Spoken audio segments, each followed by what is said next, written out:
Assalamualaikum warahmatullahi wabarakatuh. Delil Khairat, Kuala Lumpur, kembali dengan laporan harian lockdown Malaysia melalui YouTube channel di Khairat TV.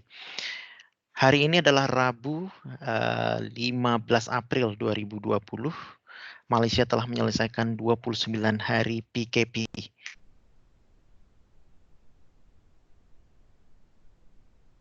Government Control Order. Dan ini juga berarti adalah Malaysia telah menyelesaikan hari pertama dari PKP fase ketiga. Jadi 14 hari yang ketiga yang akan berlangsung mulai hari ini 15 April hingga nanti 28 April. Seperti biasa kita mulai tentu dengan statistik harian. Anda lihat di layar sekarang bahwa hari ini terdapat 85 confirm case baru sehingga total confirm positif seluruhnya adalah 5.072. Jadi hari ini menembus angka psikologis 5.000 orang confirm positif seluruh Malaysia. Ada 169 orang yang sembuh, jadi lebih daripada confirm positif baru hari ini, sehingga total kesembuhan adalah 2.647. Dan ada penambahan 1 kematian sehingga total kematian adalah 83. Sisanya tentu yang case yang masih aktif, yang semuanya dirawat di berbagai fasilitas kesehatan di Malaysia sebanyak 2.342 orang. 56 diantaranya di ICU dan 32 dari 56 ini adalah menggunakan alat pernafasan, memerlukan alat pernafasan. Hari ini cukup menggembirakan karena banyak rekor yang terjadi. Misalnya recovery rate Malaysia dengan penambahan 169 kesembuhan baru hari ini, maka total 2647 itu setara dengan 52,18% dari confirm positif. Sangat tinggi, lebih dari separuh dari confirm positif sudah dinyatakan sembuh. Kemudian kalau dibandingkan dengan global 25% recovery rate-nya. Kemudian dengan kematian 83 saat ini itu setara dengan fatality rate 1,6%, masih stabil di 1,6%, sementara global fatality rate adalah 1,64. Jadi malah naik dibandingkan kemarin baru 1,62.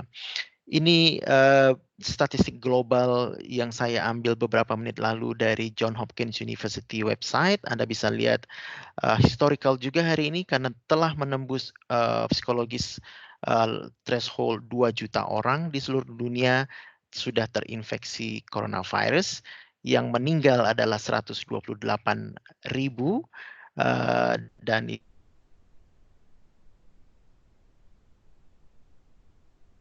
bisa mengatakan bahwa fatality rate dari coronavirus ini rendah saja, COVID-19 di bawah 5%, tapi sudah seminggu 2 minggu terakhir kalau saya tidak salah sudah di atas 5%.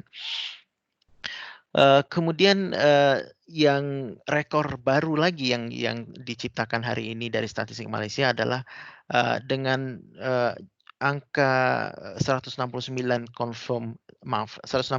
kesembuhan baru dan 85 confirm positif, maka sudah 7 hari di dalam masa PKP ini jumlah kesembuhan harian melampaui jumlah confirm positif harian. Kemudian jumlah jumlah yang di dalam ICU tadi yang juga cuma 56 itu juga adalah jumlah di dalam ICU terendah selama PKP. Kemudian rekor yang lain adalah 85 confirm positif baru, itu adalah juga rekor terendah selama PKP. Bahkan sebelum PKP, lebih dari sebulan yang lalu, sejak 15 Maret 2020, maka hari ini adalah jumlah pertambahan confirm positif terendah hanya 85. pertama kalinya sejak 15 Maret penambahan confirm positif baru hanya berada di bawah 100 orang. Biasanya antara 100 sampai 200 dengan rata-rata 150. Nah, kalau kita lihat ini adalah statistik baru yang tadi ditampilkan oleh KKM, Kementerian Kesehatan Malaysia. Ini menampilkan kurva case aktif. Jadi kasus yang masih dirawat dari hari ke hari sejak tanggal 1 Maret 2020 hingga tanggal 14 April kemarin. Jadi Anda bisa lihat bahwa dari 1 Maret secara perlahan naik, kemudian ketika memasuki perintah kawalan pergerakan fase 1, terjadi kenaikan yang sangat tinggi, menanjak sampai pada pertengahan PKP fase 2 atau sepertiga PKP fase 2, dan mulai dari tanggal 5 April 2020, kurva case aktif mulai mendatar untuk 3-4 hari, kemudian mulai menunjukkan tren menurun sejak tanggal 9 atau 10 April yang lalu di 4 hari terakhir. Jadi ini juga menambah optimisme pemerintah Malaysia bahwa upaya keras yang mereka lakukan memadukan antara lockdown atau PKP dengan penelusuran dan pengetesan yang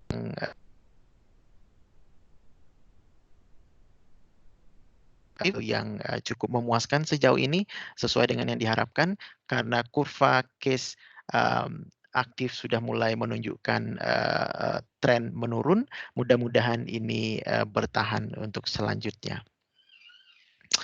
Ya, ini adalah statistik lain yang hari ini juga dirilis oleh Kementerian Kesehatan Malaysia. Saya tampilkan karena saya ingin menunjukkan kepada Anda betapa transparannya pemerintah Malaysia dalam memberikan informasi kepada publik dengan sangat detail. Ini adalah detail dari klaster perhimpunan di Masjid Sri Petaling. 2-3 hari yang lalu, kalau Anda ingat update saya bahwa salah satu strategi utama pemerintah Malaysia dalam penanganan COVID-19 ini adalah melakukan penelusuran dan pengetesan yang intensif. Artinya setiap ada satu confirm positif, maka berangkat dari situ pemerintah Malaysia akan segera menelusuri siapa kontak rapat dari case positif ini. Para kontak rapat itu akan dicari dan diminta datang ke fasilitas kesehatan lalu dites. Apabila mereka positif, maka mereka akan segera dirawat. Nah, jadi ini adalah klaster terbesar. Sejauh ini pemerintah Malaysia sudah mendapatkan 25 klaster. Jadi hampir semua kasus confirm positif yang di atas 5.000 itu adalah anggota dari salah satu klaster yang 25 itu. Kecuali ada yang memang beberapa puluh kasus yang belum bisa disimpulkan klaster mana mereka, dan kasus-kasus ini disebut sebagai sporadic case. Sporadic cases ini sekitar seminggu yang lalu atau 2 minggu lalu sempat dirilis angkanya berjumlah 69 orang. Nah, klaster perhimpunan di Masjid Sri Petaling ini adalah klaster terbesar, di mana yang sudah diperiksa adalah 26.000 lebih, terdiri dari orang yang hadir dan yang kontak rapatnya diambil sampel sudah 24.000, yang positif ada 1.924. Jadi 1.924 orang dari 5.000 itu adalah berasal dari klaster ini. Jadi ini adalah klaster yang terbesar, lebih dari 40%, ya bukan 20%. Berapa persen itu 2/5 dari kasus positif berasal dari klaster ini. Dan dari kesemua case positif ini bisa dirunut mereka itu generasi keberapa. Jadi bisa dilihat di sini 767 orang adalah mereka yang hadir di situ, disebut sebagai case index. Jadi yang case awalnya. Kemudian 786 orang generasi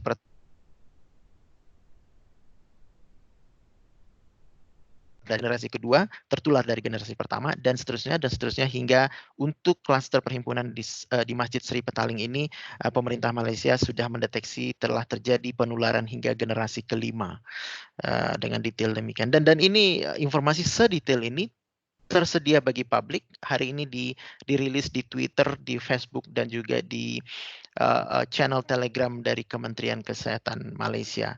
Dengan demikian pemerintah ingin memastikan bahwa masyarakat betul-betul mendapatkan informasi yang valid tentang situasi terkini dari COVID-19 crisis yang sedang kita hadapi.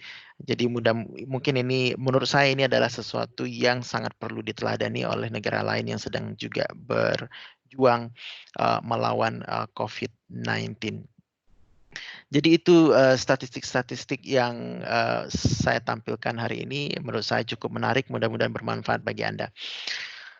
Kemudian update berikutnya adalah tadi hari ini juga Menteri Pendidikan tampil di publik memberikan masukan tambahan, informasi tambahan mengenai sekolah.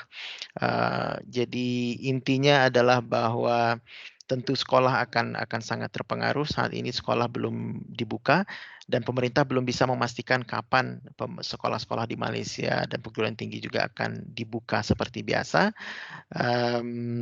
Tetapi sekolah baru akan dibuka apabila kondisi betul-betul dianggap sudah kondisif dan aman. Dan Menteri Pendidikan meyakinkan bahwa pemerintah akan memberi pengumuman paling tidak 2 pekan sebelum sekolah dibuka. Kemudian juga disampaikan mengenai jadwal ujian bahwa untuk sekolah menengah dan sekolah menengah atas ujian akan ditunda 1 semester. Jadi ujian untuk semester 2 akan dilakukan di semester 3, semester 3 akan dilakukan di semester 4, begitu seterusnya. Kemudian yang sekolah rendah ujiannya ditiadakan untuk tahun ini. Oke, update saya terakhir hari ini adalah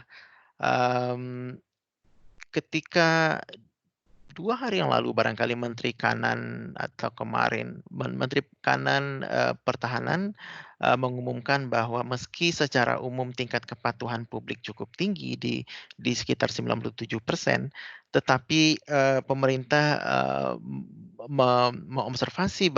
mengamati bahwa tingkat pelanggaran juga mulai banyak. Ini mungkin karena sudah terlalu lama lockdown di rumah, mungkin publik sudah mulai bosan, mulai ada yang iseng jalan-jalan keluar tanpa tujuan yang jelas, tanpa tujuan yang diperbolehkan, sehingga banyak penangkapan yang dilakukan dan pendendaan. Dan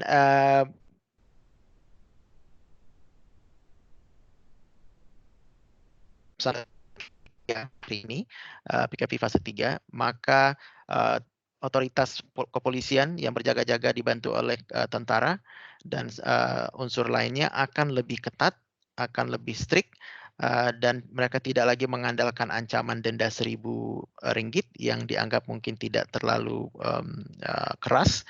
Maka pemerintah Malaysia akan lebih mengutamakan penangkapan, diajukan ke pengadilan dan ditahan. Nah, untuk mengantisipasi banyaknya orang yang akan terpaksa ditahan di hari-hari berikutnya, pemerintah hari ini mengumumkan bahwa pemerintah Malaysia telah menyediakan tambahan ruang tahanan yang berada di 13 akademi dan pusat pelatihan atau diklat penjara. Jadi dengan demikian pemerintah ingin memastikan bahwa jumlah penjara mencukupi untuk orang yang akan ditahan di hari-hari berikutnya dan social distancing juga tetap bisa diterapkan dengan ketat.